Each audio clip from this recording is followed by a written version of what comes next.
Hello students, welcome again. बच्चों, semi technical terms के अंदर स्टेम की बात चल रही थी, तो आज अपने जो टॉपिक पढ़ेंगे वो है फॉर्म्स ऑफ स्टेम। स्टेम के कौन कौन से रूप हो सकते हैं या किस रूप में स्टेम हो, किस रूप में स्टेम हो सकता है। तो फॉर्म्स ऑफ स्टेम, तो यहाँ पर जो हैबिट है मैं लिख देता हूँ ऊपर, हैबिट। स्टेम की जो हैबिट है उसका क्या मतलब है बच्चों, यहाँ पर हैबिट और हैबिटेट दोनों अलग अलग हैं। हैबिटेट का मतलब है कि उसका होम, उसका आवास जहाँ पर वे प्लांट्स उगते हैं, और यहाँ पर हैबिट से मतलब है कि it is determined by height, duration and nature of stem. एक स्टेम की ऊंचाई, उसकी अवधि और उसका स्वभाव कैसे है, ठीक है, उसका आकार, उसकी शेप कैसी है, इसको बोलते हैं हैबिट।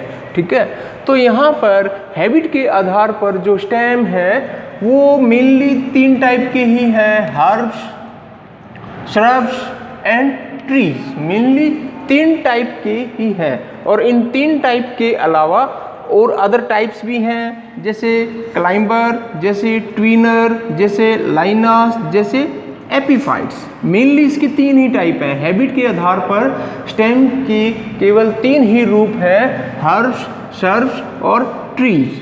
तो हर्ब्स कौन से हैं? हर्ब्स यानी झाड़ियाँ जिनको बोलते हैं। हर्ब्स जो हैं वे कैसे हैं? शाकी है, small plants with soft stem.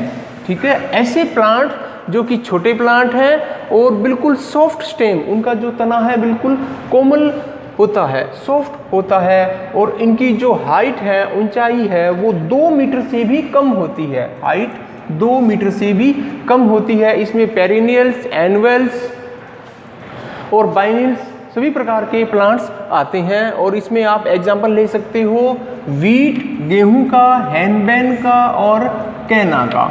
ठीक है, और दूसरी जो स्टेम की फॉर्म है वो है श्रब्स। श्रब्स क्या है? इसके जो प्लांट्स हैं वे मीडियम हाइट के होते हैं। इसके प्लांट्स क्या हैं? मीडियम हाइट के होते हैं, और इनका जो स्टेम है, आधा स्टेम वुडी होता है और आधा स्टेम सॉफ्ट होता है।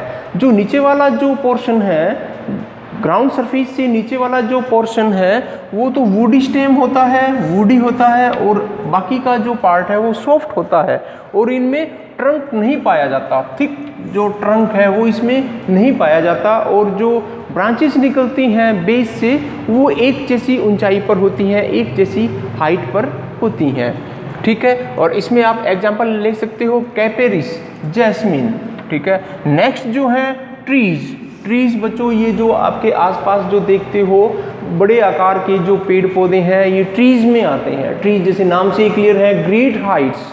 ठीक है, इनकी जो हाइट है, ऊंचाई है, वो अत्यधिक होती है, और इसमें जो स्टेम होता है वो मोटा वुडी होता है, थिक, मोटा और वुडी होता है, और उस स्टेम जो क्या कहलाता है? ट्रंक। उसको क्या बोलते हैं? ट्रंक। वुडी थिक स्टेम क्या कहलाता है? ट्रंक कहलाता है। बच्चों, यहाँ पर जो ट्रीज हैं, कुछ ट्रीज ऐसे हैं जो कि ब्रांच्ड होते हैं, कुछ ट्रीज ऐसे हैं जो अनब्रांच होते हैं। ठीक है, जो ट्रीज अनब्रांच होते हैं, अनब्रांच कोई किसी भी प्रकार की शाखा नहीं होती, that is also called is Cordtex. उनको क्या बोलते हैं? ऐसे वृक्षों को क्या बोलते हैं? कॉर्डेक्स। जैसे बच्चों खजूर का जो पेड़ है, खजूर के पेड़ को आप देखना बिल्कुल स्ट्रेट ग्रोथ करता है, किसी भी प्रकार की उसमें ब्रांचिंग नहीं होती, अनब्रांच्ड होता है। तो ऐसा जो अनब्रांच जो ट्रीज है वो क्या कहलाता है? कॉर्डेक्स। फॉर एग्जाम्पल आप खजूर का ले सकते हो, पाम, ताड़ के जो वृक्ष हैं, और इसी प्रकार जो ट्रीज हैं एक्सकरेंट। एक्सकरेंट में क्या है बच्चों? जो अत्यधिक हाइट के ऊपर, पहाड़ों के ऊपर जो ट्रीज पाए जाते हैं, जैसे पाइनस, जैसे यूकैलिप्टस। ठीक है, कोन लाइक स्ट्रक्चर होती है। ठीक है, जो मेन जो ट्रंक है वो नैरो लैटरल ब्रांच प्रोड्यूस करता है, नैरो लैटरल ब्रांच प्रोड्यूस करता है, और इनकी जो शेप है वो कैसी होती है? ऐसे कोन लाइक शेप में ये मिलते हैं। फॉर एग्जाम्पल पाइनस और यूकैलिप्टस।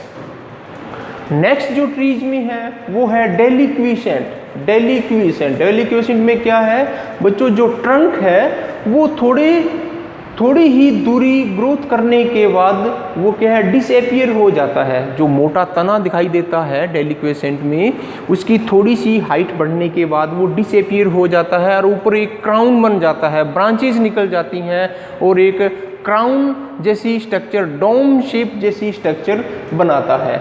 ठीक है, फॉर एग्जाम्पल जैसे अपने डेलबर्जिया शिशु, शीशम का पेड़ देखा होगा, जैसे बरगद का पेड़ देखा होगा, जैसे पीपल का पेड़ देखा होगा। इसमें एक मोटा ट्रंक होता है, 8 से 10 फीट उसकी हाइट होती है। मोटा स्टेम, मोटा ट्रंक जिसको बोलते हैं। 8 से 10 फीट हाइट के बाद वो ट्रंक से ब्रांचेज निकलती हैं और क्राउन शेप, डोम शेप वो धारण कर लेता है।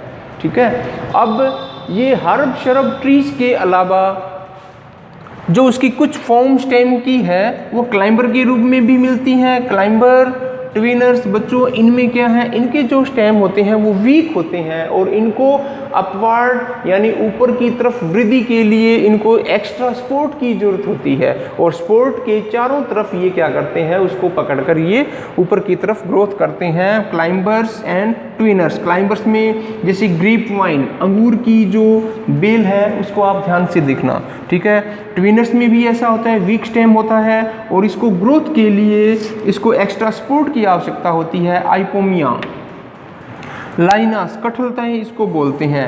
बच्चों वुडी क्लाइंबर और ट्विनर्स होते तो ये क्लाइंबर्स ट्विनर्स ही हैं, लेकिन इनके जो स्टेम हैं वो कैसे होते हैं, वुडी होते हैं, सख्त होते हैं।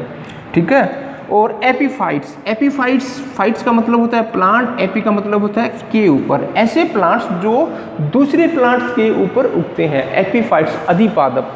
ऐसे प्लांट्स जो दूसरे प्लांट्स के ऊपर उगते हैं, किसके लिए उगते हैं, स्पेस के लिए, जगह के लिए। बच्चों इनको जगह नहीं मिल पाती तो स्पेस के लिए ये दूसरे प्लांट्स के ऊपर ग्रोथ करते हैं, उगते हैं। For example Wanda. वांडा का प्लांट क्या है, ये प्लांट स्पेस ना मिलने की वजह से ये दूसरे प्लांट्स के ऊपर एपीफाइट्स के रूप में उगता है और स्पेशल टाइप्स की रूट्स लटकी रहती हैं जिनको वेलामेंट टिश्यू बोलते हैं। बच्चों ये थी फॉर्म्स ऑफ स्टेम। और अब जो आपको मैं आगे नेक्स्ट क्लास में मैं आपको कराऊंगा मॉडिफिकेशंस ऑफ स्टेम। स्टेम के कौन कौन से रूपांतरण हो सकते हैं।